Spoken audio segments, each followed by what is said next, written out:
General, I just want to ask you about these reports that there's preliminary U.S. intelligence from the Defense Department showing the massive bunker buster bombs did not destroy these underground facilities at Fordo. How is that even possible? These bombs are massive. Well, thanks for having me on, and it's awesome to be on with Geraldo. But I will just tell you that it's still early in the process of looking at all of this. We are really grasping at sort of early findings, and they may be right, they may be wrong, but there are some things that are factual. The best minds in the world went into the weaponeering of this attack. And the best Air Force in the world delivered in a way that was demonstrative. We call these things DMPs, designated mean points of impact. They hit their DMPs precisely. The weapons were in the right parameters when they hit them, meaning approach angles and all of those things. We should expect success, but that doesn't necessarily mean perfect success. And General, Geraldo, I'm going to get to you in a second, but General, what is this early Defense Department intelligence basing this assessment on? No one's been on the ground yet to see for themselves. How often do these preliminary assessments change? Well, we're going to see a lot of movement in what we determine about this over the next days and weeks. This is very early in the process. And what they're looking at is sort of what I talked about.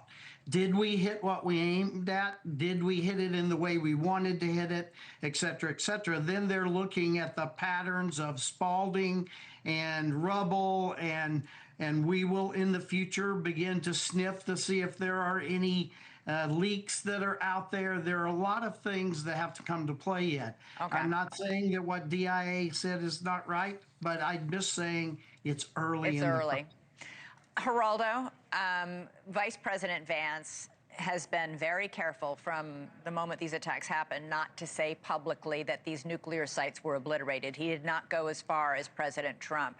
He is now saying that this will be a success, this mission, even if Iran still has 880 pounds of uranium, as long as they don't have a way to enrich it further. Is he right, or is he moving the goalposts? Well, excellent point. I think that I would not like 880 pounds of highly enriched uranium, in the hands of someone who can put it in a bunch of suitcases and take it to Grand Central Station, and then set it off with a flare or something.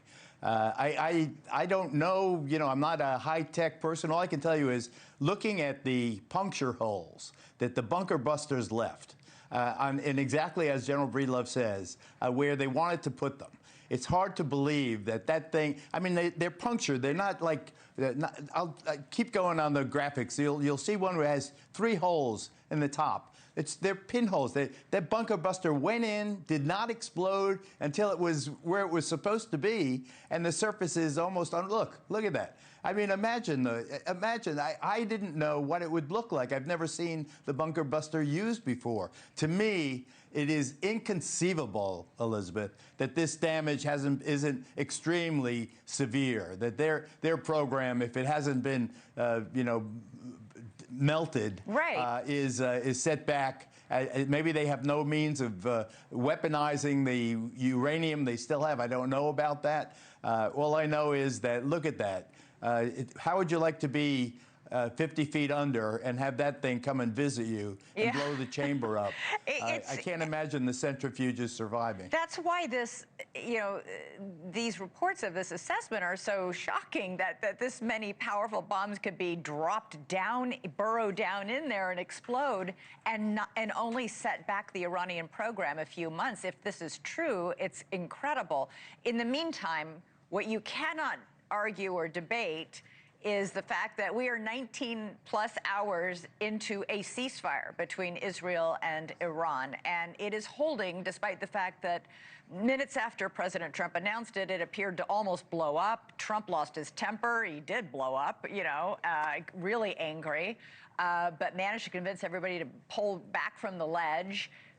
What is your main concern looking forward about this ceasefire holding and all the very belligerent rhetoric we're still hearing from the Iranians? Well, I think that what happened in Beersheba was a tragedy. The 4 or 5 people killed after the ceasefire was announced. But that was, I think, just one of those things, one of the accidents of war. And I'm glad that this ceasefire is holding so far. My worry is that either Netanyahu or the Ayatollah will succumb to the most militant in their crew and try to do something sneaky that violates the terms of the ceasefire. What I would do if I was the Ayatollah, I'd get 1,000 guys with shovels. Okay, let's dig this hole out and let's see if there's anything in there, and we'll have the world look with us as we dig the hole. I think that you've got to end what you got to end. Right now, I want more than anything in my whole life to have Gaza end. Finally have Gaza, peace in Gaza. Hamas should be sent to Doha to spend the rest of their lives on the beach. If they want, get them out of there, get the hostages, rescue these hostages, end this crisis so you can deal with the Middle East in a sober way that makes sense for the people, rather than just swapping wars and missiles and this and that and bunker busters. And it's enough. General, Basta. Basta. Are American troops in the Middle East, 40,000 of them, still on high alert, given that this ceasefire is only 19 hours old, or will that be easing a bit? You bet they're still on alert. There will be a tailored drawdown from some of the most tough parts of the alert, but we're going to be watching how the 2 protagonists go at this.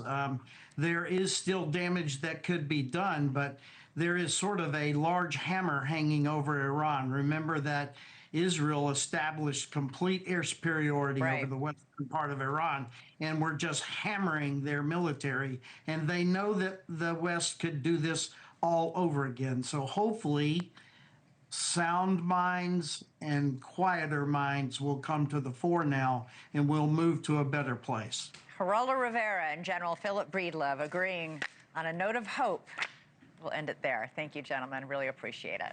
Thank you for watching. Subscribe below and download our NewsNation app right now on your phone, and you will get fact-based, unbiased news for all Americans.